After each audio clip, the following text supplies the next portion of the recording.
Okay, I am live. What's good, YouTube? So, what a day. I want to bring you guys some really beautiful information about different seasons we're going to encounter, right? So, ooh, that is so good. I got me my little chai. Okay, so this conversation was actually inspired by a friend that I had. And by the way, yes, I'm hanging out in San Chris because I love it. So you're going to see a lot of people, and it's a bit cold. So I don't want to be inside. It's just like not for me right now, especially after coming back home from the beach. Like my home is in Puerto Escondido, right? So we're going to go through a lot of seasons in life. That's just in general. So I know a lot of times I've been talking about get it together, come on, move quickly. But this is only if that's the season that you're in. Remember that we have all types of seasons, right? There are seasons of hiding. There are seasons where you will be completely escondido. Temporadas cuando es solo escondido. But there's also times where you're going to be in a different place. You're also going to be in a time where you just want to be out in the middle of the world. And then you're just going to be handling your emotions stable as well. Everything that was not part of what I was doing had chopped off. Now, the season of pruning for me was not exactly. It was lonely. There was this season of loneliness was real. It was definitely like it was hard. It was hard to kind of sit with the fact that I'm not going out. I think I even made a video. It's called A New Beginning, right? The like after saying goodbye to a lot of things, which I also shared with you guys. Theta healing, the telepathy, twin flames, all that kind of stuff, and the new beginning. So it's like, what now? What is there now? What is there now? And then I also went through extreme seasons of production. And every time I was writing a different book, the first book, which I just shared with you, the second book, which I've shared with you a lot, the vision book, that all of those exercises and things that I've done in different conferences and talks I've either conducted in person or online, those were seasons of just productivity. I mean, I was really genuinely could have been so happy not to engage with another person. I wake up in the morning, 4 a.m., got to check a bunch of stuff, and I'm just busy, right? All the way until midnight. Okay, after midnight, because I need to pray, right? So we got to get that spiritual warfare up. So there's things that have to happen in this season of productivity, and sometimes it can feel like, okay, hey, there's no need to engage with another person. And then there was a season of just escondido. Now, I went through this season of hiding a lot, and not just while I was in a season of productivity. Sometimes it's nice to share things, but I'm talking about two different seasons. Like the season of productivity is not necessarily a season of hiding. So while I'm like busy, or while you're busy, you're building your line, your cosmetic line, your clothing line, while you're building your business, while you're making sure you have all of your clients and customers, this is still a season of being busy. Gracias. You're still in a season of moving forward, and just maybe there's things that you just need to like not do. You don't need to hang out with people or go to a bunch of parties. You're being productive. So that's busy. That's busy. Always busy, right? And so it's just a lot. It can be a lot, but it can be very fun. And there's a season of harvest and a season of fruitfulness. So sometimes you're just doing a lot and you're wondering when am I going to get what I'm getting done? But gracias. Ahorita no. And so it's really important during this time, during this period of productivity, during this season of productivity. Muchas gracias. So during this season of productivity, during this season of moving forward, sorry, there's a lot of people that will come on this street, and a lot of people sell things. They ask for money. So sometimes I have to turn away because I don't want to be disrespectful and not look people in the face. Like that's just kind of sometimes rude. Unless, it's a guy. Hey, what's up? You're like, okay. But these are seasons which govern us. And so I want to remind you to just really look within. It doesn't matter what somebody else says, somebody else speaks into your life.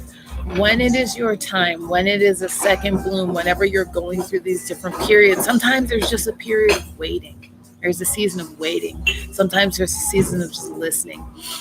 And it doesn't mean that they can't be kind of mixed together. Sometimes the seasons of waiting are seasons of listening, and the seasons of waiting are seasons of productivity, still waiting for certain things. I want to say also through quarantine, it had been really heavy. It had been almost a lot, these different seasons, these different periods of time of just like, wow, like what next? Is this gonna end? Like it just felt like what next? So in my first book, when I came to Mexico with $200, it was a 10-month journey, 6 months in Mexico and 4 months in Guatemala. And I had a one-way ticket and only $200. And I was like, okay, when I first left, I heard, don't worry, I'll supply your needs. And it felt creepy. I was like, was this some creepy person behind me?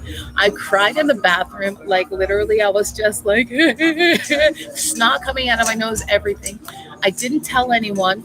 I don't want to say I didn't tell anyone. I had been preparing my family and my mom specifically for this for almost like upward 9, 10 months, just so she knew. Okay, listen, I'm getting ready to leave. I'm gonna go on a trip. I'm gonna go on a trip. I'm gonna go on a trip. And I didn't tell her until I absolutely just up and left. Now, a lot of times, this is what I found in toxic family members when you can't share things, especially in a period of silence or in a period of listening, in a season of listening. You can't tell people your plans. And sadly, it is even your parents. A lot of people who do go on these different journeys after I deducted everything down to a science. People who do go on these journeys end up not telling their family because they are their number one dream killers. It's because they are their number one people of just like, they're the ones who sow sickness and evil into their plans. I don't really like that it goes that way, but oh, I've got a small tab open that says I'm live. Um, so this is really like it. That was an for me after I started really interviewing a lot of other travelers and just kind of like wanting to understand their consciousness. It's sometimes the people, this is why you have to be quiet. So I didn't tell anyone until, well, I told my mom, and then she was saying really off the wall things like, I just want you to be a productive citizen. I'm afraid if you travel the world, you won't be productive. And I'm like, really? I would work 2 jobs at a time. And when I found out I was fired from that one job, the next thing I would do was get up and volunteer. The same day or the next day, I would just be out either helping animals or people, and I don't like to share that I volunteer. I just feel that this is something I just keep quiet. I just genuinely keep private. But for the sake of sharing this with you all, this is some of the things that I like to do. I like to give of my time, if that's what I have. I like to give of things, of resources that I have, if that's something that I like to do. So, for a lot of you that are in a season of just not knowing, like even in the season of, oh my God, I'm in this space. I have all this time. There was quarantine. I don't know what I'm supposed to do next. Sometimes that's a season of itself of not knowing and figuring out. A season of and I feel like I can even do a whole another video on this. We say we take time off. I took time off. I took a year off, but that's like insulting to us. You take a year on because every time that we've been given our time to a business, to school, we've taken that time actually away from us and we've given it to something else. So taking time on means you're taking time to go within. You're taking time to understand what makes you tick. What are the things you care about when you don't have a lot of issues or concerns in the world? What are some of the things that you continue to that are important to you? What are some of the things that you continue to like? There's people everywhere. Look at this. Look at this. So it's it's difficult. Sorry about that, guys. I keep getting distracted, but I needed the sunlight and I really wanted my vegan chai, so I had to come here. Yes, so these are even seasons. So when a lot of you are saying like, at least you know what you're supposed to do. You guys, I had to get lost before I even knew what I was doing. I in 2015 I left law school. I like had a one-way ticket and I came to a country, and that was the thing. When I was talking to my mom, she was like, "So, I mean, do you even speak a language? How much money do you have? Just how much?" I mean, she was like kind of nosy like that. And if she wasn't really paying my bills, I didn't really feel the need to tell her, but I wasn't really fearful of that. Again, money is a renewable resource. You can make it anywhere. And it worked out, right? I found out that I was writing a book. And then I came back, I printed it. When I moved to Asia, I came back and I started a business and different things. Is there's a season of being lost, and that's okay. It's actually a season of like repurposing yourself, understanding what is replanning your purpose. So there's a season of growth, a season of flourishment. There are so many different seasons. So for whatever season that you're in right now, just be okay with it. If there's a storm, be okay with the storm. Like there's a song by Kirk Franklin that says there's a blessing in the storm.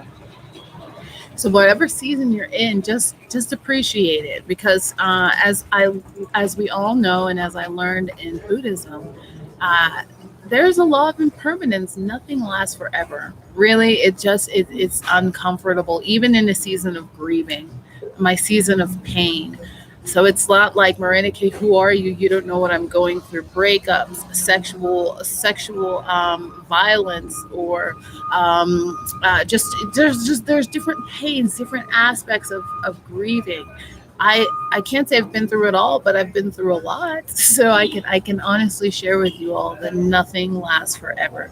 Joy is not for forever. Pain is not for forever. Sadness is not forever. But they are seasons. So I embrace that. I welcome it. I thank you guys for listening. I do want to hop off and finish my tea because that is good. That is nummy. And yeah, don't be afraid of your seasons. All right, guys. You take care. Rain is so dark. Let me see.